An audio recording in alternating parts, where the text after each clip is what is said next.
All right, everybody, welcome back. So this is going to be your no BS guide to the absolute best augments that you need to be running for the perks here in Black Ops 6 Zombies. And we're going to kick it off straight away here with Juggernog. For the major augment here, I am running reactive armor. So when an armor plate breaks, each and every time an armor plate breaks, all of the nearby enemies right near to you are going to be stunned for a short time, allowing you to get out of the mess that you're in. I would steer away from Turtle Shell, as it only protects you against your back and you're going to get wiped immediately from the front. Probiotic will give you that extra 50 HP, but I really do think reactive armor is the way to go. And for the minor augment, the hardened plates, where the armor plates have more damage mitigation, I have a video up on the channel demonstrating exactly how the armor plate system works and how the damage mitigation for these hardened plates specifically work here inside of Black Ops 6 Zombies, so you can go ahead and check that out. But that is what I would be running for Juggernog. All right, and then next up is Stamina Up. So for the major augment for Stamina Up, I am running Stalker, which allows you to move significantly faster while you are aiming and walking around,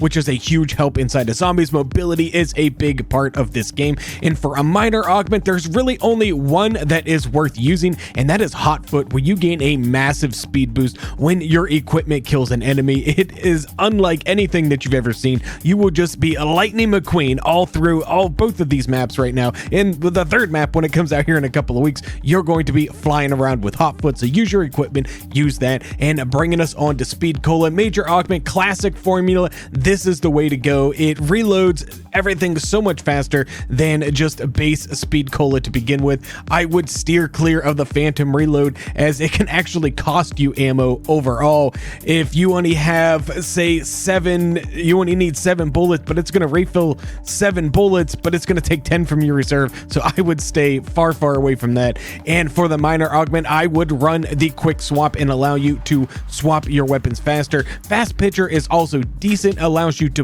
deploy your equipment faster. Your Monkey Bombs and your Casimirs, that can come in handy as well, but I would definitely stick with the quick swap and swap those weapons a whole lot quicker. Bringing us on to Deadshot Daiquiri, I would 100% argue that this is the only major augment worth considering, and that is Dead First, where you deal double critical damage if an enemy is at full health. Now, granted, you're going to deal pass-through damage to other zombies inside of the horde when you are using this Dead First augment. However, you're always still getting the base Deadshot damage. So even if you went with Deadhead, you're only getting an extra, I think it's 10%, 5 or 10% extra critical damage. Yeah, you're getting that all of the time with every headshot that you hit, but you're not getting that massive boost that you're getting with Dead First. So go ahead and run with Dead First 110%. And for a minor augment, I do run Dead Break, but I have tested this over and over and over again, and I do think it is currently bugged as the game stands right now at the time of recording this video.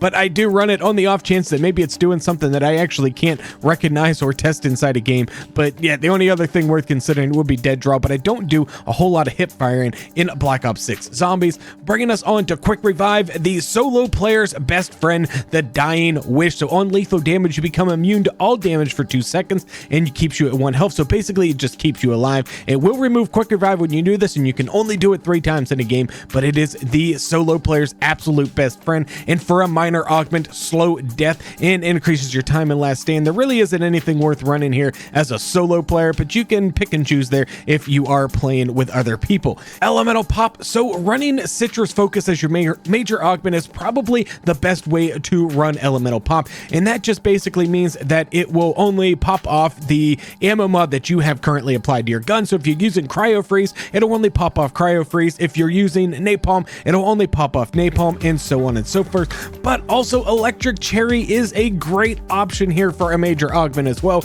Generally, I stick with Citrus Focus only because I don't want my Elemental Pop to pop a Brain Rot, which then might turn around when I don't actually want to turn around. But if I am going for high round gameplay and I don't care about that, I will turn on the Electric Cherry, which creates an electric damage discharge that damages and stuns nearby enemies whenever you are reloading your magazine, and the emptier your magazine, the larger that stun. And I always run this with the Chill Berry, which reduces the cooldown time of all of the ammo mods.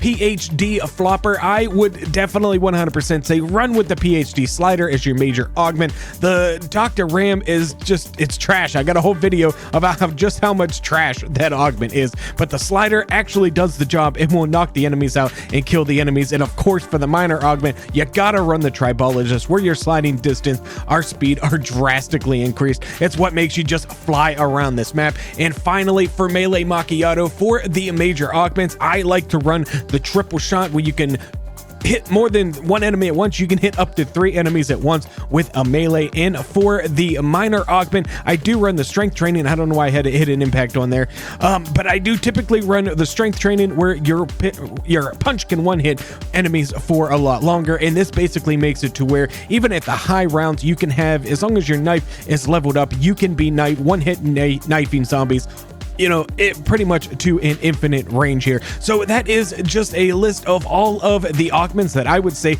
you should be running right now inside of Black Ops 6 Zombies. Now, of course, if this changes, if things change inside the game and there's some balancing changes that come with Season 1 or even Season 2 in the future, we will remake this video. But for right now, those are the absolute best augments that you can be using right now in Black Ops 6 Zombies. And if you'd like to see me use these augments to defeat one of the hardest Dark Ops challenges in the game, go ahead and check out this video here, and I'll see you in the next one.